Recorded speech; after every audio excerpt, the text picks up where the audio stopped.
All right, I think it's finally time to talk about my super trendy and posh and amazing $300 dinner at Hakkasan. I think Hakkasan is one of the best restaurants in Las Vegas, and it's one of the few restaurants that is both cool and classy.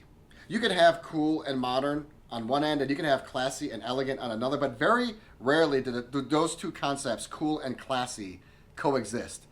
Hakkasan has found out a way to do that. I'm going to tell you everything about this dinner. I'm going to go over all the drinks and the food, show you this place, tell you what was awesome, what wasn't. When you walk up to Hakkasan, it's almost like an event within itself. It's almost an experience because there's a bit of mystery, there's a bit of intrigue. And that's because it's so large yet basic on the outside. It's just this huge facade. It's this double-decker facade, and it's very minimalist. It just has like the Hakkasan symbol, and it just has a few other symbols on the other side of the wall, but there's really not much. And you kind of left to think, wow, what is this place? I've heard it's amazing. It's one of the best. It's one of the most expensive restaurants in Las Vegas. What could possibly be behind it? And that's exactly what they want you to think. They want you to be guessing. So there's a lot of mystery. There's a lot of allure walking in.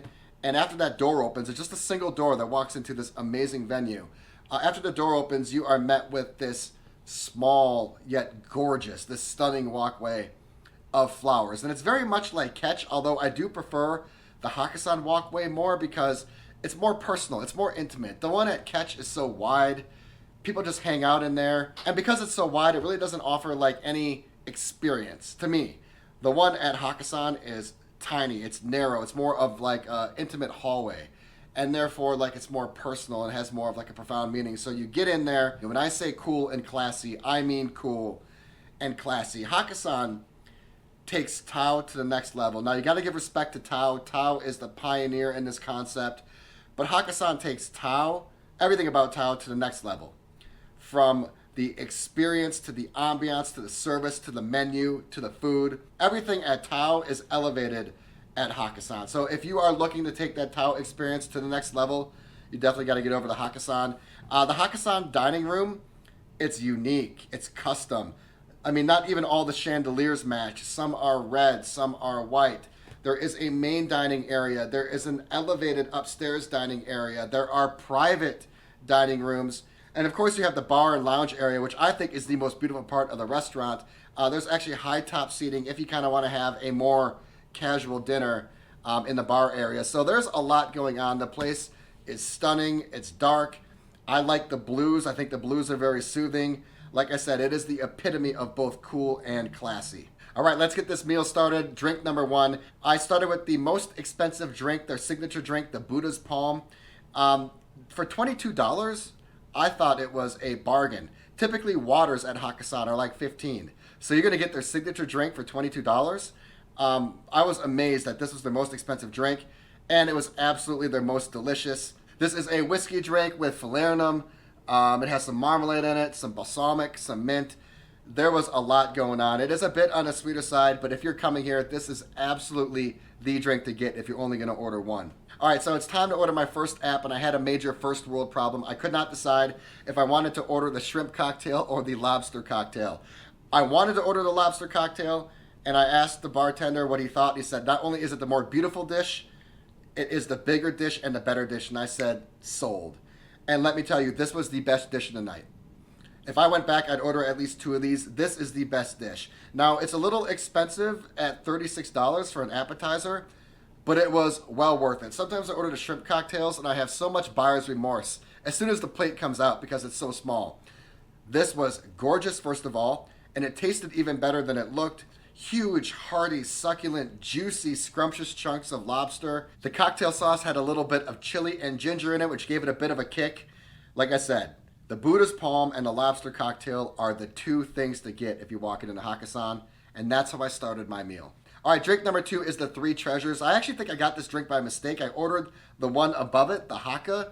This one came out instead, and it was so good, I decided to keep it.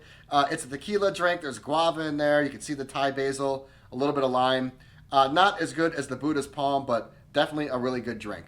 Okay, check out the second dish. It combines two of my favorite things in the world, Wagyu and foie gras. Does it get any more exquisite than combining Wagyu with foie gras? The answer is no, it doesn't. This is almost the pinnacle of dining right here.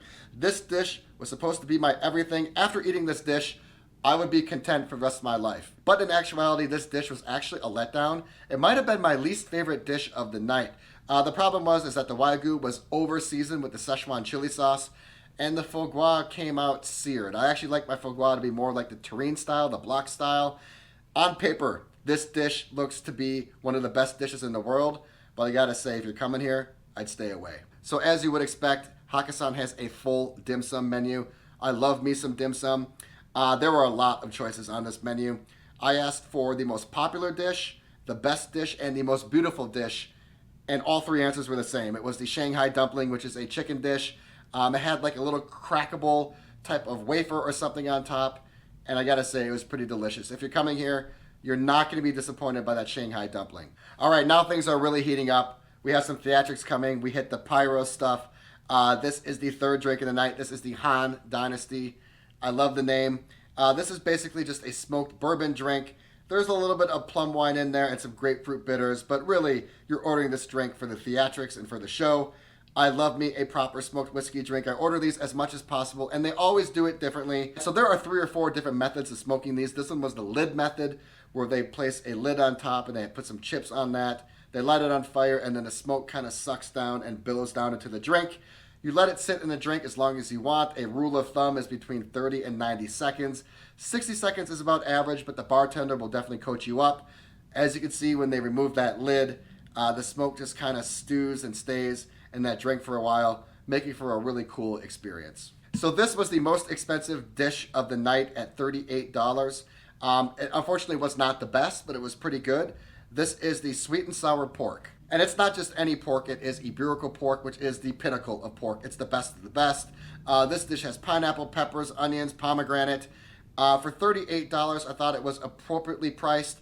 It's not going to blow you away. It's not going to disappoint you either. For the price, I thought the dish definitely delivered. My last dish was almost tied for my favorite. The lobster cocktail was unforgettable, but this one was just as close. And the interesting thing is that I did not even want to order this. It's the last thing I wanted after all this food was a salad. You don't go backwards on the menu, you go forwards. I'm not going back to a salad. They talked me into it. They said it's one of their most beautiful and it's one of their best. And I have to agree. This thing was unbelievable. It comes out and it's towering. And then they also give you some presentation as well. They come out and they mix it for you. The greatest thing about this is that there is a hefty portion of duck in this. You get a quarter duck. If you order the full duck, I think it's like around $100. You get a quarter duck, basically $25 worth, in this $32 salad. So I thought not only was it tremendous tasting, it was also tremendous value. Typically on salads like this, they skimp on the meat. I was expecting just a little bit of duck on top. No, you get a quarter duck, a fantastic salad, excellent presentation, and overall a great culinary experience with this dish. So it was an epic meal. It was a long meal. It was a diverse and dynamic meal. I had 3 drinks and 5 dishes, so I really got a chance to explore the menu. The subtotal was much lower than what I thought it would be. For 3 drinks and 5 dishes at one of the best and most exquisite restaurants in Las Vegas, $210. Tax on that was another $17, and I threw another $43 and change, putting me out the door at $270. Now, I did have more drinks on here that I bought for some friends, but I put that on another tab. We'll just stick to these items for this video. So these items, this meal was $270. I actually think that's a decent price for that type of experience. Now, it's definitely expensive, but remember, price is what you pay and value is what you get. What did you get for the money that you paid? And at that meal, I definitely don't have any trepidation or remorse or regret like I did at Mizumi. Mizumi, I was a little contemplative about, was it worth it? And it's never good if you're asking if it's worth it, because it's usually not. At this dinner at Hakkasan, $210 as a subtotal, you know, another 17 or 18, and then another 43 on top for a tip. $270 out the door to get their best drink, 2 other drinks, and some of the best stuff on the menu. I actually thought that was a pretty fantastic value. Now, remember, I eat and drink for 2 people. So I think that if you and a friend or if you and a partner wanted to go out and have a meal like this, it's going to cost around $270 or out the door $135 a person. I think for one of the best venues, one of the coolest and classiest venues anywhere, I think that is actually a really good deal.